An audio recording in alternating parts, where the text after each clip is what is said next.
আবারও পূর্ণ কর্মবিরতিতে যাচ্ছেন জুনিয়র চিকিৎসকরা, এমনটাই সিদ্ধান্ত নেওয়া হয়েছে। আর তার জেরে পুজোর আগে আবারও সরকারি হাসপাতালে একটা অচলাবস্থা তৈরি হবে এমনটাই আশঙ্কা। সুপ্রিম কোর্টে গতকাল শুনানি হয় আর জি কর মামলার, সেখানে সিবিআইকে তদন্ত চালিয়ে যাওয়ার নির্দেশ দেওয়া হয়েছে। সুপ্রিম কোর্টের শুনানির পর জিবি বৈঠকে বসেন আন্দোলনরত জুনিয়র চিকিৎসকরা। প্রায় 8 ঘন্টার ম্যারাথন বৈঠক চলে তাদের নিজেদের মধ্যে এবং তারপর গভীর রাতে তাদের এই সিদ্ধান্ত। হুমকি সংস্কৃতি রাজ্যে, তাদের উপরে জুনিয়র চিকিৎসকদের উপরে হুমকি সংস্কৃতি বন্ধ হয়নি বলে তারা দাবি করছেন এবং বেশ কিছু সিদ্ধান্ত যা কার্যকর করার প্রতিশ্রুতি দেওয়া হয়েছিল তা এখনো পর্যন্ত কার্যকর হয়নি পুরোপুরি, এমনটাও বক্তব্য তাদের। আর এরপরেই তাদের এই কর্মবিরতি, পূর্ণ কর্মবিরতি আবারও শুরু করার সিদ্ধান্ত, যার জেরে স্বাস্থ্য পরিষেবায় প্রভাব পড়ার আশঙ্কা তীব্র।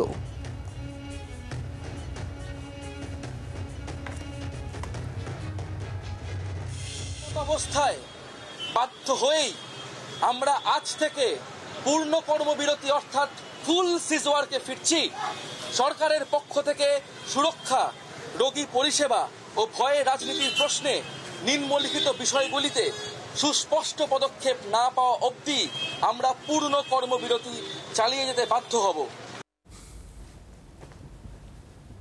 পূর্ণ কর্মবিরতি তারা চালিয়ে যেতে বাধ্য হবেন এমনটাই জানাচ্ছেন অর্কদীপ্ত মুখার্জি, আমাদের প্রতিনিধি রয়েছেন আর জি কর হাসপাতালের থেকে সরাসরি। অর্ক, জুনিয়র চিকিৎসকরা তারা একেবারে স্পষ্ট জানিয়ে দিলেন তারা আবারও পূর্ণ কর্মবিরতিতে যাচ্ছেন। কতটা প্রভাব পড়তে চলেছে সরকারি হাসপাতালগুলোতে এবং আজ জুনিয়র চিকিৎসকরা সাংবাদিকদের মুখোমুখি হয়েছিলেন, মূলত ঠিক কোন বিষয়গুলোকে সামনে রেখে তারা আবারও আন্দোলনের ঝাঁজ বাড়াচ্ছেন?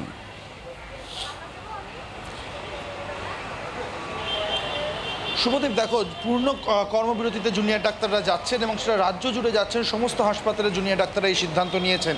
অর্থাৎ তুমি যে কথাটা বলছো যে কতটা প্রভাব পড়তে চলেছে স্বাস্থ্য ব্যবস্থায়, খুব স্বাভাবিকভাবেই এটা সহজেই অনুমেয় যে একটা প্রভাব কিন্তু পড়বে এবং এই প্রভাব কতটা তীব্র হবে সেটা জানার জন্য আমাদের আরও কয়েকটা দিন হয়তো অপেক্ষা করতে হবে। কারণ আর জি কর বা অন্যান্য হাসপাতালে আমরা জানি প্রত্যেক দিন শুধু কলকাতা নয়, শহরতলি বা অন্যান্য জেলা থেকে প্রচুর রোগীরা আসেন, তাদের পরিজনরা আসেন এবং তারা এখানে চিকিৎসা করেন এই সমস্ত হাসপাতালে।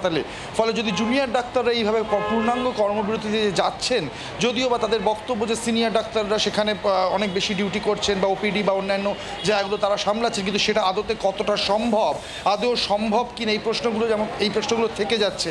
ফলে কতটা ইম্প্যাক্ট করছে, কতটা প্রভাব পড়ছে এই সিদ্ধান্তের ফলে সেটা কিন্তু আগামী 2-1 দিনের মধ্যে সেটা বেশ খানিকটা স্পষ্ট হবে শুভদীপ। এবং যে দ্বিতীয় যে বিষয়টা যেটা তুমি বলছো যে কী জিনিসগুলোর জন্য তাদের এই সিদ্ধান্ত বা কোন কোন কারণে তাদের এই সিদ্ধান্ত, দেখো, মূলত তারা যে থ্রেট কালচারের কথা বলছেন বা সুপ্রিম কোর্টে যে প্রলংড একটা হিয়ারিং চলছে বা সিবিআই ইনভেস্টিগেশন স্লথ, এইরকম বেশ কিছু কারণ তারা দর্শিয়েছেন। তাদের বক্তব্য আগে থেকেই তারা জানিয়েছিলেন সুপ্রিম কোর্টে হিয়ারিংয়ের আগেই যে যদি সুপ্রিম কোর্টে এই হিয়ারিং সদর্থক না হয়, এই থ্রেট কালচার নিয়ে কোনো যদি পরিষ্কার বক্তব্য ভার্ডিক্ট না আসে বা তাদের সেফটি অ্যান্ড সিকিউরিটি, যেটা সবথেকে গুরুত্বপূর্ণ বিষয় তারা বারবার বলে আসছেন বিগত কয়েকদিনে, যে তাদের সেফটি অ্যান্ড সিকিউরিটি কনসার্ন যেগুলো রয়েছে, সাগর দত্ত হাসপাতালে যে ঘটনা ঘটেছে সেইগুলো যদি অ্যাড্রেস প্রপারলি না হয় তারা কিন্তু পূর্ণাঙ্গ কর্মবিরতিতে যাবেন। এটা আগে থেকেই তারা হুঁশিয়ারি দিয়েছিলেন। এবং তারপরে গতকাল যখন তারা সুপ্রিম কোর্টে হিয়ারিং হয়, তারপরে দীর্ঘ 8 ঘন্টারও বেশি সময় তারা জিবি মিটিং করেন এবং তারপরে এই সিদ্ধান্ত তারা নিয়েছেন এবং আজ সকালে তারা জানিয়ে দিয়েছেন তাদের সিদ্ধান্তের কথা। মূলত তাহলে সিবিআই ইনভেস্টিগেশনের ওপর অনাস্থা, সুপ্রিম কোর্টের দীর্ঘসূত্রিতা এবং একই সঙ্গে তাদের যে থ্রেট কালচার এবং সেফটি সিকিউরিটির যে কনসার্নগুলো ছিল সেগুলো প্রপারলি অ্যাড্রেস না হওয়া, এই কারণগুলোর জন্য কিন্তু তারা মূলত এই সিদ্ধান্ত নিয়েছেন শুভদীপ। এবং এর পাশাপাশি সিবিআই এর যে তদন্ত প্রক্রিয়া, যেভাবে তদন্ত এগোচ্ছে সেটা নিয়েও তারা অসন্তোষ প্রকাশ করছেন, তারা ক্ষোভ প্রকাশ করছেন। শীর্ষ আদালতের মামলার শুনানির যে দীর্ঘসূত্রিতা তা নিয়েও। অর্ক, ঠিক এই জায়গাগুলোতে তোমার কাছে আসবো, আমি তার আগে একবার আপনাদের জানাবো সাগর দত্ত মেডিকেল কলেজ হাসপাতাল, সেখানে গত কয়েকদিন ধরেই একটা অচলাবস্থা ইতিমধ্যেই তৈরি হয়েছিল। তার কারণ সাগর দত্ত মেডিকেল কলেজ হাসপাতালে সেখানে হামলা হয়েছিল, রোগীর পরিবারের লোকজন চিকিৎসক নার্সদের উপর হামলা চালিয়েছিল। এই অভিযোগে তারা কর্মবিরতি শুরু করে। 72 ঘন্টা পেরিয়ে গেছে তারপর থেকে, এখনও কিন্তু সেখানেও জুনিয়র চিকিৎসকদের কর্মবিরতি অব্যাহত। আর তার জেরে রোগীদের তীব্র ভোগান্তি, হয়রানির শিকার হচ্ছেন রোগীর পরিজনরা। সাগর দত্ত মেডিকেল কলেজের এই মুহূর্তে ছবিটা একটু জানার চেষ্টা করব। বরুণ সেনগুপ্ত আমাদের প্রতিনিধি রয়েছেন সেখান থেকে সরাসরি। বলুন, এমনিতেই জুনিয়র চিকিৎসকরা গোটা রাজ্যব্যাপী সমস্ত সরকারি হাসপাতালে আবারও পূর্ণ কর্মবিরতির সিদ্ধান্ত নিয়েছেন আজ থেকে। এদিকে 72 ঘন্টা ধরে কর্মবিরতি চলছে সাগর দত্তে। সাগর দত্তের পরিস্থিতি ঠিক কীরকম এই মুহূর্তে?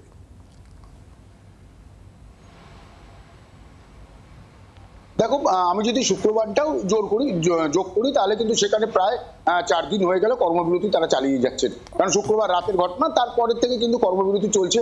এই মুহূর্তে যারা জুনিয়র ডাক্তার ছিল তারা কিন্তু নিজেদের মধ্যে আলোচনা করার জন্য, তারা যেটা বলেন জিবি মিটিং, সেই জিবি মিটিং করছেন তাদের সেমিনার হলে। এরপরেই কিন্তু এমএসভিপির সঙ্গে তাদের মিটিং আছে। তাদের যেটা বক্তব্য যে একেবারেই যদি তাদের কর্ম পরিষেবা যেটা তারা বন্ধ রেখেছেন সেটা কিন্তু যতক্ষণ না তারা তাদের চোখের সামনে তারা দেখতে পাবেন যে তাদের কাজ ঠিক মতো তারা করবেন, যে তার জন্য একদম নিরাপত্তা, সেই নিরাপত্তা যতক্ষণ না ঠিক হবে ততক্ষণ কিন্তু তারা কিন্তু এই কর্মবিরতি চালিয়ে যাবে, এমনটাই কিন্তু তারা বারবার করে বলে আসছেন। কারণ সাগর দত্ত এর মধ্যে বলে রাখি যে এই ঝামেলার পরে কিন্তু একাধিক প্রশাসনিক কর্তারা এসেছিলেন, তারা তাদের আশ্বাস দিয়েছেন, কিন্তু তাদের কথা সেই আশ্বাসটাকেও শুধু আশ্বাসের মধ্যেই থেকে গিয়েছে। কোনো রকম চিকিৎসা পরিষেবার কি হাল বলুন? রোগীদের কি ভর্তি নেওয়া হচ্ছে নাকি ফিরিয়ে দেওয়া হচ্ছে? তার কারণ জুনিয়র চিকিৎসকরা নেই জরুরি বিভাগ বা আউটডোরে। এখন রোগী যেমন ভর্তি নেওয়ার, আমরা আগের দিনও কথা বলেছিলাম যে রোগী যা ভর্তি নেওয়ার তারা কিন্তু রোগী ভর্তি হচ্ছে, কিন্তু যেহেতু আজকে মঙ্গলবার, আজকে দেখলাম সকাল থেকে রোগীর সংখ্যা, যে সংখ্যায় আমরা দেখি সেই সংখ্যায় তুলনামূলক কিন্তু অনেক কম সংখ্যক রোগী কিন্তু এই হসপিটালে এসছে। কারণ অনেকের সঙ্গে আমরা কথা বলেছিলাম, তারা বলছেন না পরিষেবা তারা পাচ্ছেন কিন্তু কিছুটা সময় তাদের লাগছে, আর যারা ভর্তি রয়েছে তারাও কিন্তু পরিষেবা পাচ্ছেন কিন্তু সেই কিছুটা সময় লাগছে, এমনটা কিন্তু রোগীদের তরফ থেকে বলা হচ্ছে। যেহেতু সিনিয়র ডাক্তার যারা রয়েছেন তারা কিন্তু একেবারে তারা কাজ করছেন এবং রোগী পরিষেবা তারা কিন্তু সচল রেখেছেন। জুনিয়রদের তরফ থেকে আমাদের সঙ্গে থাকো, আসবো তোমার কাছে। তার আগে আমি আরো একবার অর্কর কাছে যাব। অর্ক আমাদের সঙ্গে রয়েছে রাজ্যকর হাসপাতালের সামনে থেকে। অর্ক, যে বিষয়টা তোমার কাছে এর আগেও জানতে চাইছিলাম যে সিবিআই এর তদন্তের গতি প্রকৃতি, সেই তদন্তের গতি প্রকৃতি নিয়ে তারা প্রশ্ন তুলছেন এবং শীর্ষ আদালতে যেভাবে মামলার শুনানির দিন বারবার নতুন দিন ধার্য হয়েছে, মামলার শুনানি পিছিয়ে গিয়েছে, সেখানে একটা দীর্ঘসূত্রিতার অভিযোগও করছেন জুনিয়র চিকিৎসকরা। অর্থাৎ শুধুমাত্র রাজ্য সরকার, রাজ্য প্রশাসন নয়, তাদের আন্দোলনের মুখে রয়েছে সিবিআই, এমনকি শীর্ষ আদালতও।